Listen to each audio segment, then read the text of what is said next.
बिस्मिल्लाहिर्रहमानिर्रहीम। अस्सलाम वालेकुम व्यूवर्स। आज की वीडियो में हम बात करेंगे साइकोलॉजी की बुक। लास्ट वीडियो में चैप्टर नंबर 3 के बारे में बताया, 4 के बारे में बताया था।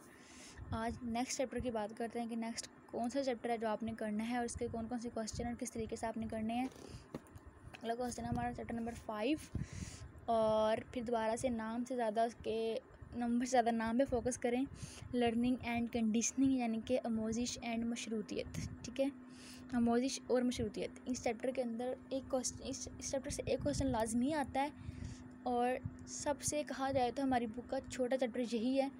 उसके अंदर चंद गिने चुने 2 क्वेश्चन हैं, 2 से 3 क्वेश्चन हैं और बहुत इंपॉर्टेंट है और हर साल वही क्वेश्चन बार बार रिपीट होते हैं। क्वेश्चन की स्टेटमेंट चेंज हो सकती है लेकिन मटेरियल वही रहता है। बस आपको मटेरियल लिखना आना चाहिए, उसको आगे पीछे करना आना चाहिए। ये ना हो कि क्वेश्चन पूछा जाए कहीं से और आप इसका जवाब कहीं और से देते हो। Let's start. कैसे कैसे करने हैं आपने क्वेश्चंस। पहला क्वेश्चन होता है डेफिनेशन ऑफ आमोजिश यानी कि लर्निंग की डेफिनेशन आपने याद करनी है। पहला क्वेश्चन ये आता है कि आमोजिश की तारीफ़ करें यानी कि explain what is learning, define learning.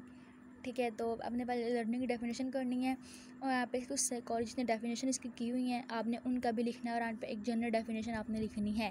तब जाके आपका इस क्वेश्चन का पहला पार्ट कंप्लीट हो जाता है।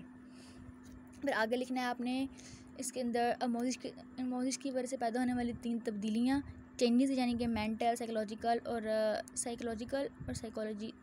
हाँ, ये तीनों लिखने हैं आपने, यानी कि उज़वियाती, नफ्सियाती और ज़हनी। तीनों आपने ये याद करने हैं, तीनों के बारे में पूछा जा सकता है। और आगे लॉज ऑफ लर्निंग इंपॉर्टेंट है, आ सकते हैं। लॉज ऑफ लर्निंग याद करने हैं, इनके आमोजिश के कवानीन तीनों याद करने हैं। आगे जो क्वेश्चन आता है वो मेन क्वेश्चन का जो पार्ट जहाँ से शुरू होता है, जहाँ से क्वेश्चन आता आने के चांसेस हैं और बार बार आता है, वो आता है टाइप्स ऑफ लर्निंग यानी कि आमोजिश की इकसाम। इसके अंदर जो सबसे इम्पोर्टेंट आपकी टाइप्स होती है वो जो लास्ट वन होती है, यानी कि लर्निंग बाय कंडीशनिंग यानी कि आमोजिश बज़रिया तशरीत। फर्स्ट 2 आपने करनी है, यानी कि लर्निंग बाय मॉडलिंग और लर्निंग बाय कॉग्निशन यानी कि इंसाइट करनी है। लर्निंग बाय एरर या ट्रायल ये आपने नहीं करनी, इसको कट कर दें। लर्निंग बाय कंडीशनिंग आपने ये सारे लिखनी है, इसके एग्जांपल लिखें, डेफिनेशन लिखें और कुछ साइंटिस्ट ने इसको एक्सप्लेन किया है वो लिखें।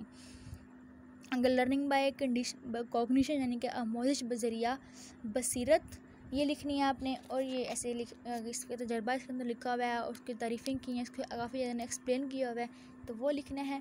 ये आकर लर्निंग बाय ट्रायल आपने छोड़ देनी है, इसको कट कर दें। नेक्स्ट जो लास्ट ये सबसे इम्पोर्टेंट क्वेश्चन है इस चैप्टर का वो ये है लर्निंग बाय कंडीशनिंग यानी कि आमोजिश बज़रिया तशरीत। इसकी आगे 2 टाइप्स होती हैं, क्लासिकल मशरूतियत और मावनी या आमलाना मशरूतियत यानी कि क्लासिकल कंडीशनिंग और ऑपरेंट कंडीशनिंग। क्वेश्चन हमेशा पूछते हैं what is learning, explain the classical and operant conditioning. ये तो इस क्वेश्चन के आने का पहला तरीका था। अगला क्वेश्चन पूछा जाता है यानी कि उर्दू में बता देती हैं कि आमोजिश की तारीफ़ करें और क्लासिकल और मावनी मशरूतियत की वजाहत करें। तो दूसरा तरीके से क्वेश्चन आता है, लिखना आपने मटेरियल यही होता है लेकिन उसको आगे पीछे करना पड़ता है बस। सेकंड वो क्वेश्चन पूछते हैं व्हाट इज़ कंडीशनिंग यानी कि आमोजिश की तारीफ़ करें। ये आपने स्टार्ट में यहाँ पे लिखी हुई है, आमोजिश की डेफिनेशन लिखी है, इसकी एग्जांपल लिखी है, यहाँ से उठा लें।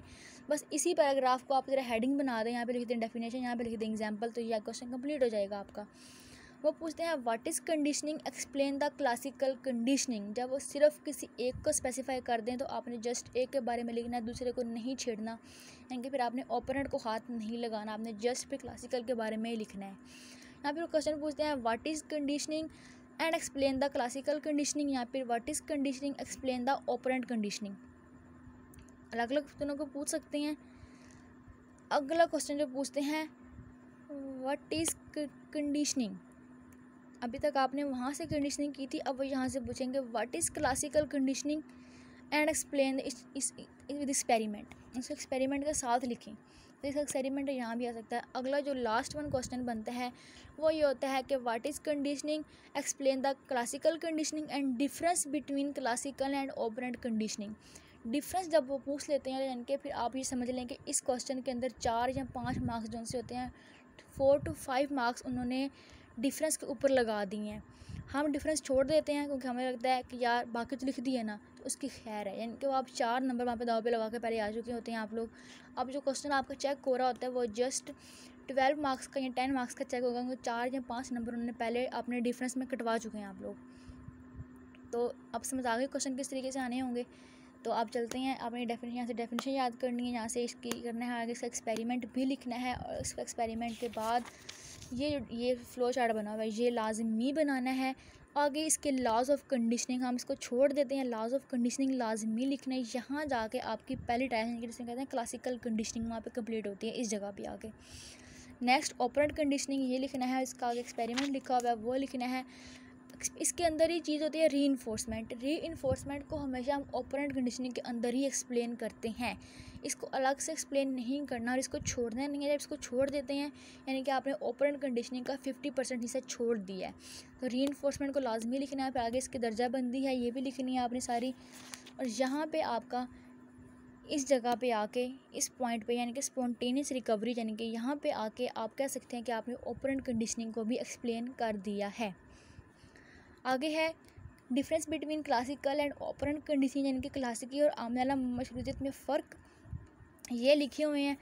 आई थिंक यहाँ पे 7 से 8 दिन लिखे हुए हैं, आप अगर 5 भी वहाँ पे लिख देना, यानी कि आपने 3 से 4 नंबर वहाँ पे इस क्वेश्चन के निकाल लिए। यहाँ पे क्वेश्चन चैप्टर कंप्लीट हो जाता है और इस क्वेश्चन भी कंप्लीट हो जाते हैं। आई होप आपको समझ आ गई होगी, और अगर कोई चीज़ समझ नहीं है तो कमेंट करके पूछ सकते हैं, और वीडियो अच्छी लगी तो लाइक करें।